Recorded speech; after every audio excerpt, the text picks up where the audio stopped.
Tengo algunos puntos más que han surgido en los almuerzos o cenas y que de pronto va a ser interesante si queda en algún momento tiempo para tratarlos. Pero ahora quisiera resumir hasta dónde llegamos y cómo sigue el asunto. Y básicamente diría que lo que vimos la vez pasada es un dilema que en realidad es históricamente muy tradicional, planteado por Thomas Hobbes, digamos, eso que aparece como el dilema del prisionero, pero también lo había puesto yo como el dilema de la naturaleza. En ese estado de naturaleza que él planteaba antes de la organización social, cada individuo entonces persigue, busca su propio interés, pero al hacerlo, entonces se condena, digamos, a una especie de guerra de todos contra todos, y la vida va a ser bruta, triste, pobre, etc. Entonces, y ahí viene esa famosa teoría del contrato social. Ante esa situación todos deciden, bueno, establezcamos el contrato social, démosle, creemos esta figura que va a ser el Estado, que va a tener el monopolio del uso de la fuerza, le entregamos todas las armas y este va a imponer la paz. Y al imponer la paz nosotros vamos a poder tranquilamente y dedicarnos cada uno a lo suyo. Creo yo que en realidad el liberalismo es la respuesta a Hobbes, porque después de este dilema que plantea Hobbes viene, bueno, John Locke, Montesquieu, etcétera, quienes plantean la pregunta, bueno, ¿y quién custodia a los custodios? Porque ahora que le entregamos las armas, ¿cómo nos aseguramos de que no la van a usar contra nosotros? Bueno, ese es un poco el dilema que tenemos y que estamos analizando. O tal vez para ponerlo en el ejemplo que más o menos mencioné de David Hume. Supongamos que estamos todos nosotros en un bote y que estamos perdidos ahí en el océano, tenemos algo de agua y algo de alimentos, pero no sabemos si es suficiente como para llegar. Y tenemos que remar. Entonces sabemos que si todos remamos, bueno, tenemos una posibilidad de llegar, pero tenemos que remar todos. Y no sabemos si nos va a alcanzar el agua y la comida. Entonces decimos, bueno, vamos a remar. Y empezamos a remar. Pero la verdad es que si yo me pongo a pensar desde un punto de vista de mi interés personal, si ustedes quieren, del cálculo utilitario de beneficios y de costos, a mí lo que me conviene es hacerme el que remo, pero no remar. Es decir, no gasto energías y los demás reman. Y yo ya pongo cara, pero no hago fuerza. Entonces, ahí sería lo que en economía nosotros llamamos un free rider, un colado, un usuario gratuito, etc. ¿Cuál es el problema? O por lo menos cómo nos está planteado por esta área de estas disciplinas sociales. Que si todos hacemos lo mismo, el bote no se mueve. Lo mismo que hago yo, lo hace él, lo hace el otro, y el bote quedó ahí y todos nos morimos porque no llegamos a ninguna parte. Entonces, incluso en esa circunstancia, sería tal vez una buena idea para nosotros decidir esto. Bueno, vamos a hacer una cosa. Vamos a hacer que uno tenga un látigo y se pare ahí en el bote y al que vea que no hace fuerza, ¡pah!, le da con el látigo. Y todos estamos de acuerdo con eso. Porque queremos evitar ser este usuario gratuito, free rider y qué sé yo. Entonces, vamos a darle el látigo a uno y ¡pah! Esa es la solución del Estado. El Estado va a venir acá y va a imponer disciplina porque si no todos nosotros hacemos la carita pero no hacemos el esfuerzo. La cooperación social espontánea se cae. Bueno, está claro que, por ejemplo, el liberalismo clásico o el binarquismo va a decir un látigo pequeñito, como diría Basta, un látigo pequeñito, chiquitito. Y va a decir un látigo pequeñito y acotado nada más que a pegarle al que no rema. Pero, ¿qué es lo que diría el liberal clásico también? Y el libertario diría, bueno, el problema es que lo que pasa es que ese látigo pequeñito se vuelve látigo grande y además que lo empiezan a usar para cualquier cosa. Para esto, para aquello, para redistribuir de este para acá y así es como terminamos. Esa es la esencia, pero el argumento que hay en el fondo es que la cooperación voluntaria no se sostiene. Entonces, yo planteé en la primera de las conferencias una posibilidad teórica de que la cooperación voluntaria se sostenga, en términos de estos técnicos de que pueda ser un equilibrio de Nash estable. Y entonces ahí fue todo lo que repasamos sobre la teoría de los juegos, acerca de el dilema del prisionero, que es el eje central de ese problema, luego los juegos repetidos, los juegos evolutivos y cómo las estrategias de cooperación finalmente prevalecen. Y resulta que la teoría de los juegos nos puede dar un argumento en favor teórico. No digo que en la práctica pueda eso pasar, o esté cerca de pasar, un argumento teórico a favor de una sociedad ordenada espontáneamente, para llamarlo de alguna forma. Ahora bien, fíjense que en esa teoría de los juegos, y todo lo que vimos en la teoría de los juegos, es muy interesante, porque asume, lejos de ser austríaca, y lejos de que los autores que hacen teoría de los juegos estén pensando en el anarcocapitalismo. Eso lo traje yo. Digamos, yo tomo las cosas de ellos y digo, epa, esto me parece que trae agua para mi molino, digamos, pero no es que ellos estén pensando en eso. Pero fíjense que hay un tema muy interesante en la conclusión, creo yo, que es que ellos están asumiendo un individuo maximizador de utilidad, es decir, un individuo que toma todas sus decisiones haciendo un cálculo de costos y beneficios, y sobre todo monetarios, ¿no es cierto? Donde hay más beneficios que costos, ahí avanza. Y aún así, con un individuo de ese tipo, lo que terminamos diciendo en la anterior fue que se impone la cooperación en los juegos repetidos y las estrategias de cooperación superan a las estrategias de depredación. Yo creo que es muy interesante. Es en cierta forma un efecto tipo mano invisible. La gente persigue su propio interés, pero termina contribuyendo al bien común. Muy bien, esa es la imagen de la teoría de los juegos. Viene ahora la economía experimental. Este señor es Vernon Smith y él obtuvo el Premio Nobel de Economía, creo que en el año 2003, si no recuerdo, junto con Kahneman, un psicólogo, el único psicólogo que obtuvo el Premio Nobel de Economía, y Vernon Smith lo obtuvo por la economía experimental. Esperen, no empiecen a leer todo eso que se van a hacer líos, ahora lo voy a explicar. Simplemente ahora vamos a la imagen de Vernon Smith, quien recibe el Premio Nobel, y como anécdota, tampoco, no creamos que es uno que se va a poner la camiseta del ANCAP y nada de eso. La de la víbora, ¿viste? No, probablemente no. Pero digamos que cuando él fue a recibir el premio Nobel, lo hizo en honor de David Hume y de Friedrich Hayek. Bueno, pero se lo dieron por haber desarrollado la economía experimental. ¿Y qué es la economía experimental? En términos muy simples, viene a ser, a ver, todo esto que dice la economía de los juegos, la teoría de los juegos, ¿vamos a testearla con gente real? Porque ahora estamos asumiendo el individuo racional, maximizador, de utilidad, qué sé yo. Pero digo, ¿la gente hace eso o hace otra cosa? Bueno, vamos a ver. ¿Y qué es lo que hacen? Entonces arman experimentos, que es difícil de pronto tener experimentos en la economía, pero ellos lo que hacen son experimentos que son grupos de gente o grupos de estudiantes, no sé si podemos contarlo como gente, digamos, pero bueno, grupo de gente, digamos, y los hacen actuar en distintas situaciones, actuar o jugar esos juegos y ver qué pasa, ¿no? Entonces, recordemos el dilema del prisionero. Según el dilema del prisionero, enfrentados los dos en la celda, y cada uno que no sabe qué hacer, decide racionalmente que lo que le conviene en realidad es traicionar, ¿no? Ante las dos alternativas que tenía de lo que el otro podía hacer. Y el otro llega a la misma conclusión y los dos terminan en una mala situación. Es decir, el individuo termina mal. Bueno, dice Vernon Smith, dice, a ver, yo voy a ver qué es lo que hace la gente. Y entonces empiezan a desarrollar distintos experimentos y yo es lo que les traigo a ustedes hoy acá. El primero de ellos se llama el juego del ultimátum. Y el juego del ultimátum es así. Hay dos jugadores. A mí suponte que me dan 100 euros.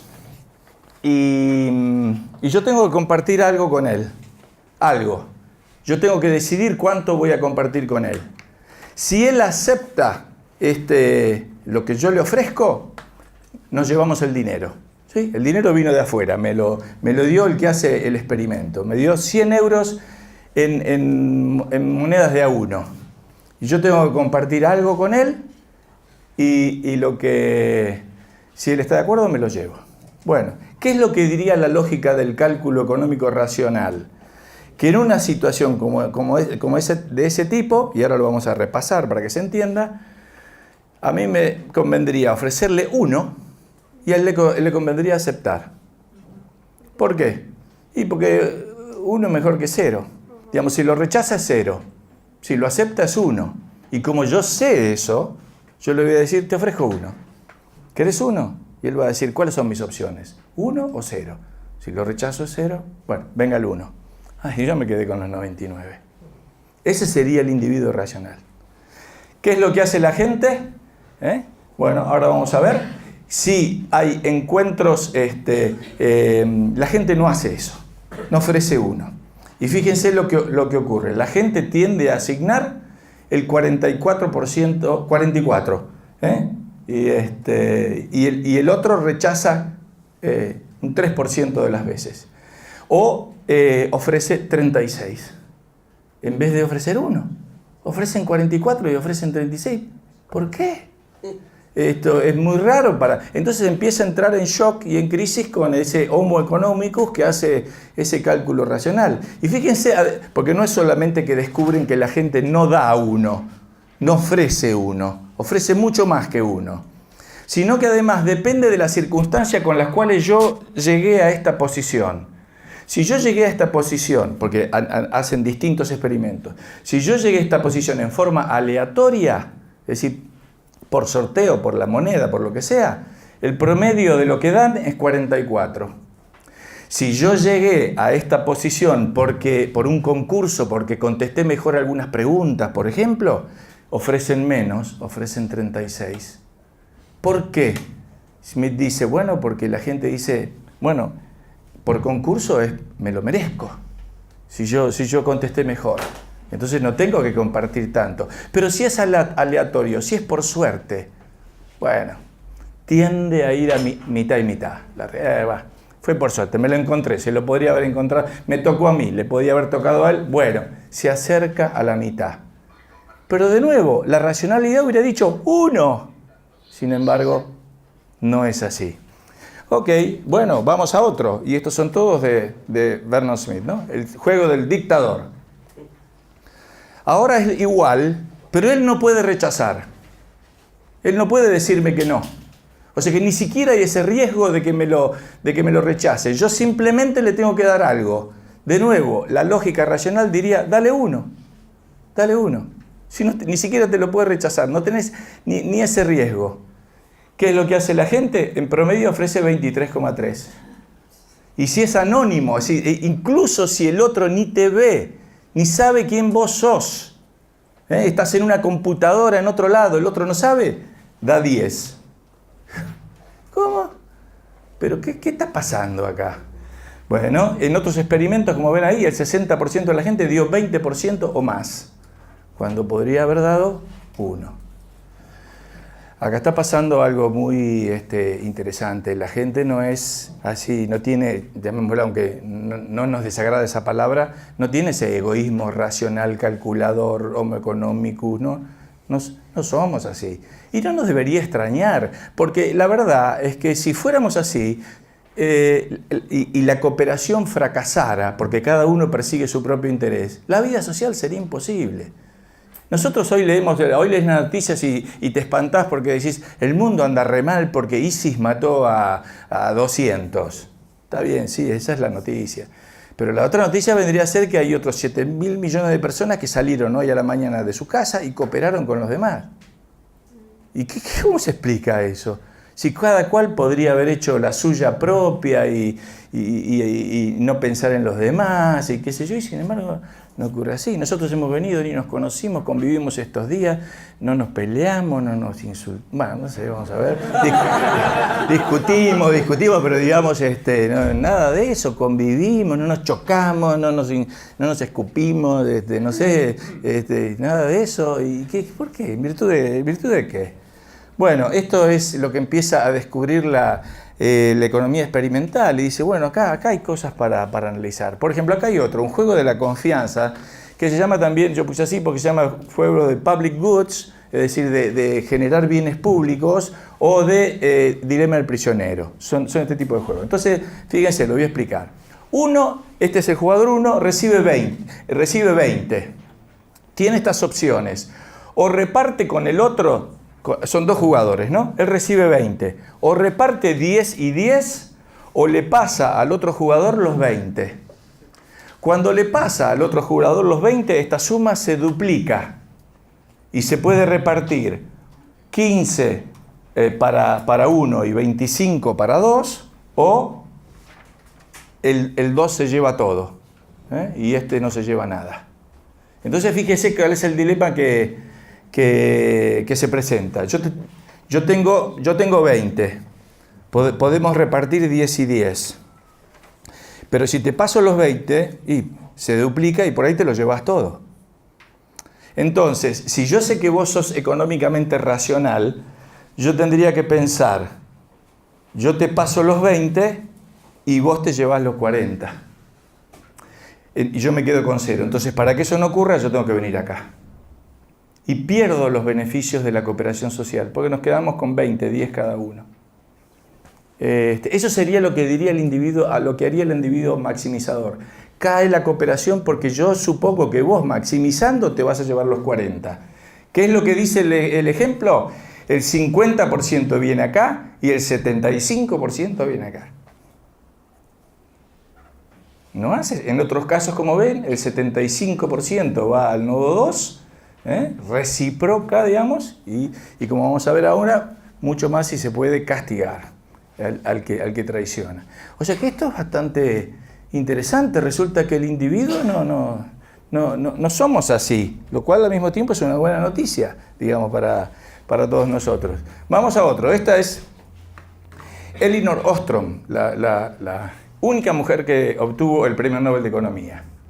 Y entonces hizo este juego, por ejemplo. Los participantes, como dice ahí, tienen que invertir anónimamente, y tienen estos distintos tipos de inversiones. Pueden invertir a una tasa fija por cada moneda invertida, o a una tasa variable según el tamaño del grupo. Es decir, a nosotros nos dieron todo un dinero. Si todos vamos a la misma inversión, el rendimiento de la inversión es más bajo, más bajo, más bajo, más bajo, más bajo, ¿no? Ahora, si va uno poquito solo, el rendimiento de la inversión es muy alto. Entonces, como ven acá, si son pocos es alto el retorno, pero cuantos más es menos retorno, incluso negativo. Entonces, ¿qué es lo que hizo esta mujer? Hizo una primera ronda y todos quisieron obtener el rendimiento variable más alto, pero como jugaron muchos, terminaron perdiendo dinero. Se llevaron el 21% del máximo posible. Y esto era un juego en el cual invertían anónimamente. Pero ella dijo, bueno, ahora ok, vamos a repetir el mismo juego, pero ahora con una conversación en el medio. Es decir, ahora vamos a hacer el juego y en el medio del juego yo les digo, tienen 2 minutos para conversar entre sí. Y 2 minutos se encontraron, el resultado con 2 minutos de conversación sube a 55%. Y con una comunicación repetida, es decir, luego de cada inversión conversemos, 73% del resultado. Castigo solo, sin conversación, no es tanto. Pero conversación y castigo del que no cumple el acuerdo, 93% del resultado. Es decir, la gente, en la medida que pueda dialogar y que pueda ponerse de acuerdo y controlar el cumplimiento del otro, e incluso castigarlo, obtiene altos rendimientos de la cooperación. Vamos a más. Este es un gráfico sobre juegos de dilema de prisionero repetidos. Y acá lo que tenemos es una comparación de cuando el juego es de una sola vez o cuando el juego es repetido. Es decir, el juego de una sola vez es, me toca un juego de estos con vos y nunca más. Y después con él y nunca más. Y después con otro y nunca más. Son juegos separados, no los veo más. Pero en el otro me toca con vos y después con vos de nuevo y después con vos de nuevo. Ese es un juego repetido. Fíjense la diferencia de los resultados. Estos son, como dice acá, el one shot. Esto es un juego de una sola vez. Es curioso que así todo, siendo un juego de una sola vez, aportan, digamos, aportan y ponen algo en el pozo. Pero cuando hay la expectativa de que la jugada va a ser repetida es mucho más. Y el resultado es mucho más alto. Y algo que tiene que ver con lo que dije ayer sobre los juegos, es que cuando está la expectativa de que el juego va a terminar, el aporte cae, porque ya el juego se acaba. Pero curiosamente no cae a cero. Hay gente que todavía sigue poniendo algo, incluso en la última jugada cuando el juego se termina. Interesante también. Parece que la cooperación tiene fortalezas, digamos, tiene mecanismos además que hemos desarrollado para fortalecer la cooperación y para que funcione. Esto también es importante, tiene que ver con la importancia de la reputación. Acá, como dice ahí, el jugador tiene que señalar el mínimo que aceptaría, y si no, ninguno se lleva nada. Es como el juego que hice con él, el del ultimátum, ¿no? En las primeras 10 rondas se da a conocer a todos la reputación del otro. Es decir, vos te enterás que hizo el otro en el juego anterior, ¿no es cierto? Vas conociendo su pasado.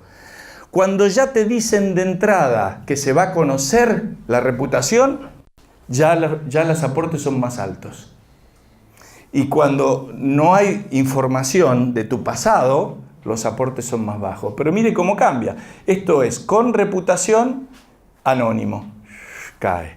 Y esto es al revés, anónimo primero, con reputación.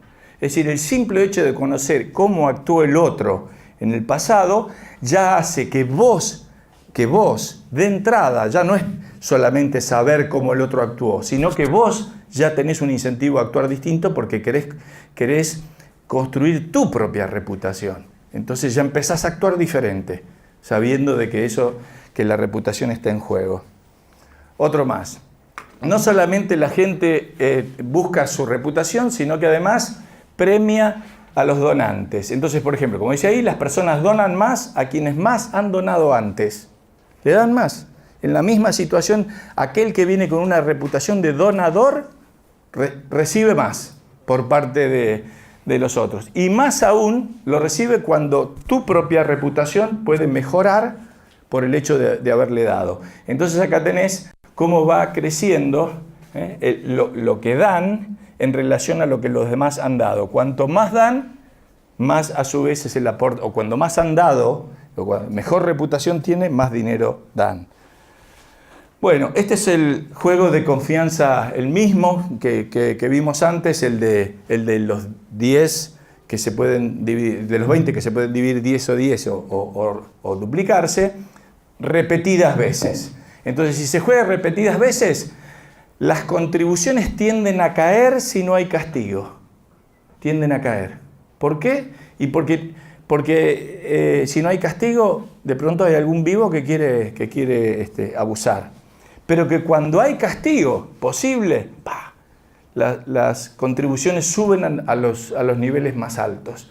Y esto coincide un poco con los que le decía ayer, que esas estrategias, cuando comparan estrategias de juegos, la estrategia de siempre cooperar no es buena. No es buena porque no castiga al depredador. Entonces tiende a desaparecer del juego. Y esto en cierta forma está como confirmando esto. Si no hay castigo, la cooperación o algún tipo de represalia o algo, alguna sanción al que no coopera, entonces la cooperación se debilita y cae. Y además, lo que ocurre es que la sanción, acá no hace falta ver nada más que la tendencia, la sanción es más alta cuanto más se ha desviado de lo que se piensa que es la contribución que correspondería, ¿no? Entonces acá hay dos tipos de juegos, uno que es también anónimo o no anónimo, y se ven las diferencias, pero las tendencias son iguales. Cuanto más se han desviado, por ejemplo, de la media de 50 y 50, más lo castigan, ¿cierto? Y además es muy importante también para la vida en sociedad que ese castigo muchas veces es un costo, tiene un costo. Y la pregunta es, ¿está dispuesta a asumir ese costo?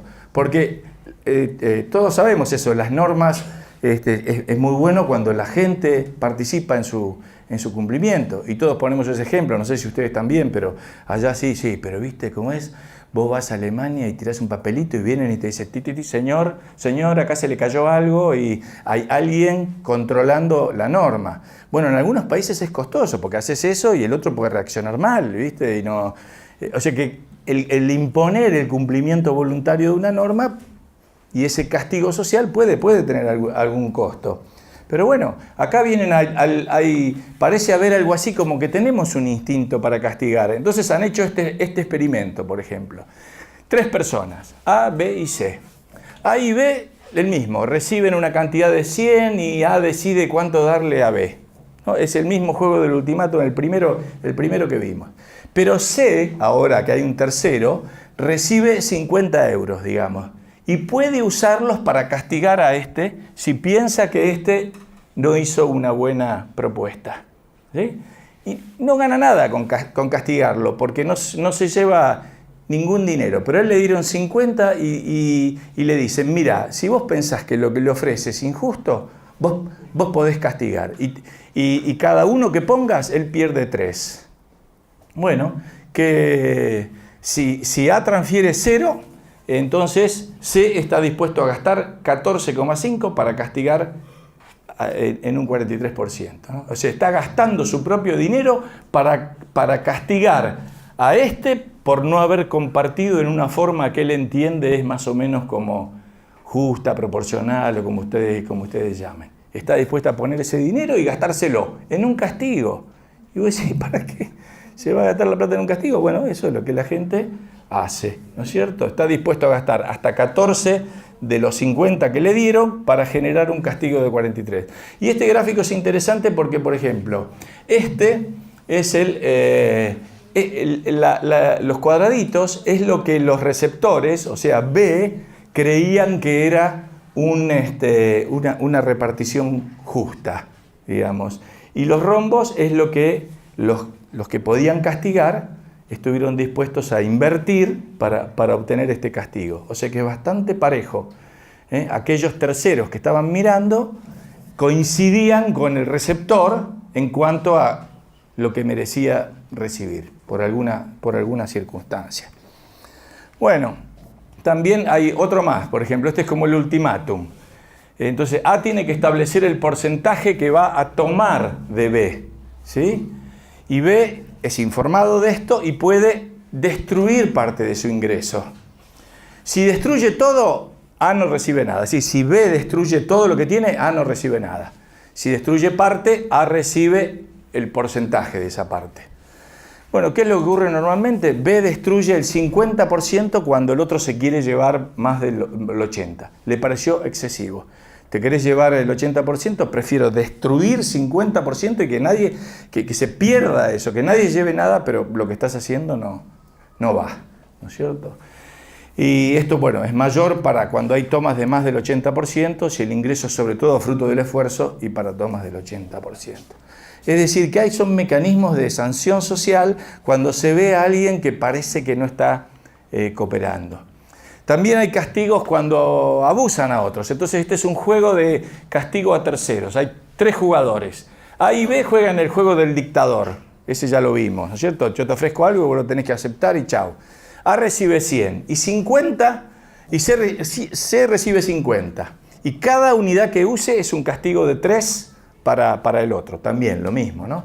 Entonces casi no hubo un castigo cuando A compartía la mitad. No había ningún castigo. Si el castigo era, si lo que repartía era menos del 50, el 60% castigaba. Y mayor era el castigo, cuanto menos compartía. Y si C, a su vez, era receptor en otro juego, castigaba más. ¿A sabía que había castigo? Sí. Acá otro más. Acá en este experimento se les da la opción a los jugadores, a los participantes, si quieren participar en un juego con castigo o sin castigo. ¿Querés ir a uno en el cual se puede castigar o no se puede castigar? Bueno, al principio el 63% eligió sin castigo. Sin castigo. Aportaban el 37% acá. Quienes eligieron castigo aportaron el 64%. Ahora, con el tiempo, todos se pasaron a los juegos con castigo. y las contribuciones en esta cayeron a cero. Es decir, la gente de pronto se empezó a dar cuenta, sin que le hayan dicho nada, que tenemos que ir a un juego con castigo porque si no en el otro caen las contribuciones y no se comparte. La gente prefirió eso. Ahora, este es otro que se hizo esos juegos de dilema del prisionero en 16 países. Y es interesante porque acá empiezan a jugar cosas que vamos a ver mañana, a ver si tienen en cuenta cómo influyen factores culturales o de otro tipo. Y acá lo que hicieron fue lo mismo, todos ponen, se duplica y se reparte, es el mismo que hemos visto antes. Y entonces, fíjense que en algunos casos, en algunos países, como dice ahí, se castiga al que pone poco. Esto es el nivel de castigo a los que ponen poco. En casi todos los países. Ustedes no ven las ciudades, pero yo leo algunas. Boston, Melbourne, Nottingham, St. Gallen, China, Chengdu, Zúrich, Bonn, y si acá de abajo, Muscat, Atenas, Riad, Sumara, Minsk, etc. En general hay mucho castigo cuando se aporta poco. Más acá todavía en estas ciudades, ¿no? Pero además acá hay castigo a los castigadores. Hay como venganza a los castigadores. En estas sociedades de acá abajo resulta que el experimento muestra que se la agarran con el que castigó, mientras que acá nada, casi nada, ¿no? Con lo cual son en cierta forma una muestra de la diferencia que hay en cuanto a lo que hablaba alguien, mencionaba creo que Juan Ramón hoy respecto a esto que llamamos capital social, normas cívicas, etc. Acá hay capital social, normas cívicas, acá no hay, porque esto lo destruye, porque si vos te dedicas a castigar al que está controlando la cooperación, entonces debilitas la cooperación social. Bueno, ¿qué más hay de acá? ¿Los castigos monetarios o no monetarios? Se han hecho experimentos en cuanto a los dos funcionan, pero a la larga funcionan más los monetarios, realmente. Es un poco, yo pensaba hoy, por ejemplo, los muchachos que como ayer estuvieron de farra, de fiesta, llegan tarde, ¿no? Podemos hacer de dos tipos de castigo. Uno es, te vi, entraste tarde, y otra es decirle, mira, ¿sabes qué? Por cada hora de retraso, 50 euros, ¿viste? ¿Sabes cómo llegan todos puntuales, rápidamente? O sea, que parece que son como bien efectivos ese tipo de castigos, ¿no? Pero es cierto que también depende del ambiente, como dice ahí, los monetarios son más eficientes con no conocidos, con personas que no tenés un trato personal, y los otros son más eficientes con aquellos que tenés algún tipo de relación social. Muy bien, además, a ver qué sigue ahora. Muy bien, fíjense cómo van más experimentos que van castigo o comunicación. ¿Cuáles son las cosas que mejoran la cooperación entre la gente? O tal vez las dos. Entonces este experimento hizo 3 tipos de comunicación. La gente podía conversar para ponerse de acuerdo en estos juegos, podría conversar cara a cara, podía conversar por chat o podía simplemente indicar cuánto iba a poner. Y los resultados fueron, cuando es cara a cara, el 96% del óptimo se alcanzaba. Cuando era chat, bajaba 81%. Y menos en la otra, ¿no es cierto? El castigo acá no agregaba mucho en este caso, pero estaba claro que la comunicación directa personal superaba a la comunicación indirecta y desde ya superaba algún otro mecanismo. El simple hecho de conversar y estar en contacto y mirarse, digamos, ya mejora los resultados de la cooperación. Y también, esperen, tengo algo ahí para ver. También en este otro que hizo un test acerca de... Bueno, había 4 situaciones distintas. Se podía ser anónimo y un participante individual, y se obtenía el 34% de la cooperación. O se podía ser anónimo, pero te habían dicho que pertenecías a una comunidad, y ahí el aporte subía a 55%. Después te decían, van a saber quién vos sos, pero sos un participante individual, y ahí el aporte subía al 68%. Y después te decían, van a saber quiénes sos, pero aparte formás también parte de una comunidad. Y el aporte subía al 77%. Es decir, que acá esta cosa de anonimidad o notoriedad, ser un individuo, formar parte de un grupo, todo este tipo de cosas, digamos, aumentan las contribuciones voluntarias y los aportes voluntarios para cooperar en si lo tuviera que decir más técnicamente, tendría que decir en la provisión de un bien público, por ejemplo, ¿no? O sea, la provisión voluntaria de un bien público. Bueno, pero imponer un castigo de ese tipo, como dije, puede tener sus costos. Lo podríamos llamar económicamente también como los costos de transacción. Por eso acá les voy a traer ahora una parte de una serie de Netflix que hemos discutido mucho en mi casa. La serie termina mal, pero a mí me fascinó cómo la tecnología en el futuro puede resolver estos problemas de castigo social de ciertas conductas. Acá va el tráiler de la serie. En este mundo donde estamos tan ensimismados en nuestras cosas, es fácil perder de vista lo que es real. Lo que importa.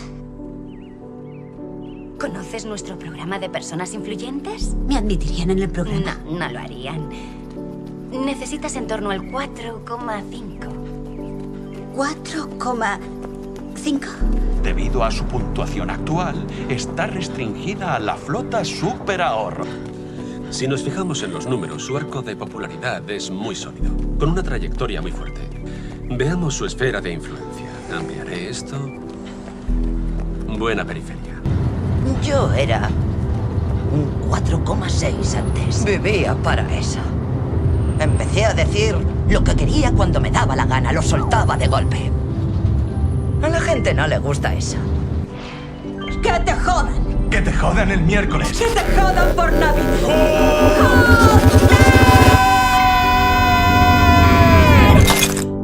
Hay mucho que hacer, pero 4,5 es muy factible. La serie en Netflix, Black Mirror, son episodios separados acerca de cuál es el impacto de la tecnología, pero no en el superfuturo, dentro de 15 o 20 años. Y aunque de pronto no sale del todo de ahí, es un mundo en el cual lo mismo que pasa en Uber, lo mismo que pasa en Airbnb o en eBay, todos estamos calificados. Y en este momento ustedes estarían con el celular poniéndome nota mía acá y mi promedio iría 3,2, 3,3. Todos están calificando todas las conductas de los demás. Claro, esta mujer en la serie le va muy mal, porque le sale todo mal y termina arruinando su vida más o menos. El capítulo es muy bueno, pero lo que plantea es un fenómeno que bueno, no parece estar de pronto tan lejos de llegar, porque ya nos hacen calificar a todos, ¿no es cierto? Subís a Uber, calificas a qué conducta, que el otro te califica a vos, y eso se puede convertir en el futuro en un fenómeno, mecanismo de control social. Mirá, no nos gusta, vos sos un antisocial y te ponemos 0, y nadie va a querer interactuar con vos si vos no... Es cierto que al mismo tiempo ahí lo que está planteado es el otro escenario, ¿no es cierto? Estás tan dependiente de lo que te ponen los demás que ya no tenés ni una personalidad propia, no existís. Pero la verdad que, aunque sea como para analizar eso como mecanismo de control en el futuro, parece algo interesante, porque reduce el costo de castigar al que no cumple con una norma social. Porque ahora vos no tenés que ir a enfrentarlo y decir, está mal lo que estás haciendo, y a lo mejor el otro reacciona mal. Ahora simplemente pasás con el celular, tic, te pongo un 0 y chao. Y mucho más fácil, reduce ese costo. Pero bueno, son todos mecanismos que en el futuro, digamos, que incluso van a ayudar y fomentar a la cooperación voluntaria. Bueno, esto es obvio también. Hay juegos que se han hecho, y cuanto más extendidos los juegos, mayor es el nivel de cooperación. Es decir, cuanto mayor cantidad de jugadas, esto es fácil, y lo decía también la teoría de los juegos, ¿no es cierto? Que si vos estás en una relación de una sola vez, no tenés tanto incentivo a cooperar, pero si estás en una relación repetida, y eso los experimentos lo prueban, en la vida diaria también ocurre, ¿no es cierto? Les contaba, creo, a los chicos en alguna de las comidas, imagínate que vos vas a comer a un restaurante en Manhattan, y en Estados Unidos vieron que hay una costumbre de dejar propina, ¿no es cierto? Y vos estás ahí y decís, propina, pero si yo no vengo más acá, este tipo no me ve nunca más, imagínate, ¿para qué? Más sí, me paro y me voy. Podrías hacer eso, pero ¿pensarías lo mismo con el mozo del restaurante que vas a almorzar todos los días, bajás de la oficina y él te está esperando y te dice, ¿qué tal, Carlos? Acá, lo de siempre, Carlos, acá está su lugar, se lo guardé, y bueno, ¿le vas a dejar propina? estás en una relación, entonces eso lleva a otro tipo de incentivo. Así todo lo que muestran los experimentos es que la gente va a Manhattan y deja propina, siendo que no va a volver nunca más a verlo a ese tipo y a ese restaurante. ¿Y por qué hace eso? Parece ser no racional económicamente, y sin embargo la gente lo hace. Tal vez la respuesta de por qué la gente lo hace va a estar en la de mañana, que va a ser la de... Siempre dejo un... Yo soy como la serie, veo Netflix, y es que en el próximo capítulo viene la respuesta, y después al final de la próxima dejo una, pero para el año siguiente. ¿Te imaginas? Ya, sí, claro, bueno. Entonces, en fin, esto es un poco lo que han ido... ¿Cómo venimos de tiempo? Venimos bien, pero no sé si tengo más porque... ¿Cuánto más? 5 minutos, bueno. En fin, esto un poco la idea era demostrarles a ustedes todo el trabajo que se está haciendo. A mí me parece interesante. No son autores, aunque Vernon se lo dedicara a Hayek, no crean que son austríacos en ese sentido, para quienes les interesa la economía austríaca. Hay mucho cuestionamiento en los austríacos respecto a este tipo de metodología en la economía, y que yo en buena medida comparto. ¿Y qué dirían los austríacos respecto de eso? Dirían que el verdadero experimento es el que ocurre ahí en la calle. Es el que hacen los emprendedores y es el que hace la gente comprando, vendiendo. Eso es lo que hay que ver, no escenarios montados de un experimento con 20 personas o estudiantes, etc. Lo que hay que estudiar es lo que hace la gente ahí, cuando produce, cuando compra, cuando vende, etc. Eso es lo que nosotros nos dedicamos. Pero este tipo de cosas, bueno, está bien, no está mal. Tampoco veo que desvíen la atención hacia lugares que no positivos, digamos, o negativos, etc. No hay demasiada carga en eso, y creo que están haciendo algunos aportes que son súper interesantes. Y además, para que ustedes tengan una idea de cómo florece esto, un simple pequeño dato. Yo estoy suscrito a algunas listas que te hacen llegar los últimos papers que aparecen en internet por tema, ¿no? Y entonces, por ejemplo, estoy suscrito a la de teoría de los juegos y estoy suscrito a la de economía experimental. Me llegan 25 papers por semana de esto. Esto es hay un mundo de acción acá académica. No tengo tiempo de verlos desde ya. Veo los títulos, veo un poquito los contenidos cuando encuentro alguno que se refiere a esto, porque la verdad que hay experimentos y juegos de cualquier cosa. Yo me refiero nada más que a estos de cooperación voluntaria, porque... Sí, fíjense que en cierta forma la conclusión de esto es, la teoría de los juegos nos dijo que incluso ese individuo egoísta y que maximiza utilidad, incluso ese, en juegos repetidos y siguiendo las mejores estrategias, termina eligiendo estrategias de cooperación. Y ahora yo vengo a decir que además con la economía experimental, además no solamente no es así de egoísta, además es mucho más cooperador de lo que el modelo racional económico asume. Y todos tenemos una predisposición a cooperar, que es en cierta forma, y muchas veces es un poco como girar la rueda y no descubrir nada nuevo, es volver a Adam Smith. Es la empatía de Adam Smith en la teoría de los sentimientos morales. Es eso, simplemente eso, ¿no es cierto? Y precisamente todo esto lo presenta Vernon Smith.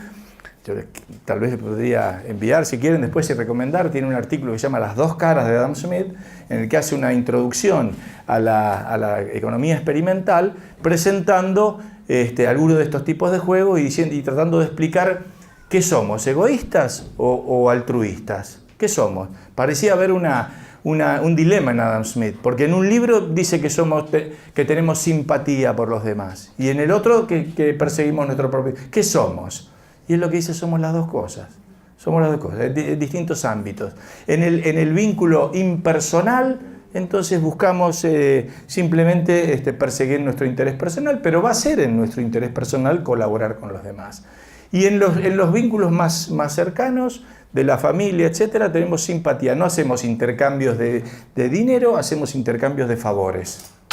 Y eso es lo que mantiene las relaciones que tienen mayor contenido personal. Son esas dos cosas. Y es lo que viene probando entonces la economía experimental. Pero de nuevo creo que confirma el hecho de que, y ahora para el debate, digamos, de que hay un análisis teórico que podría confirmar la existencia de un mundo anarcocapitalista. Ahora, si va a ocurrir eso se lo digo mañana. Muchas gracias.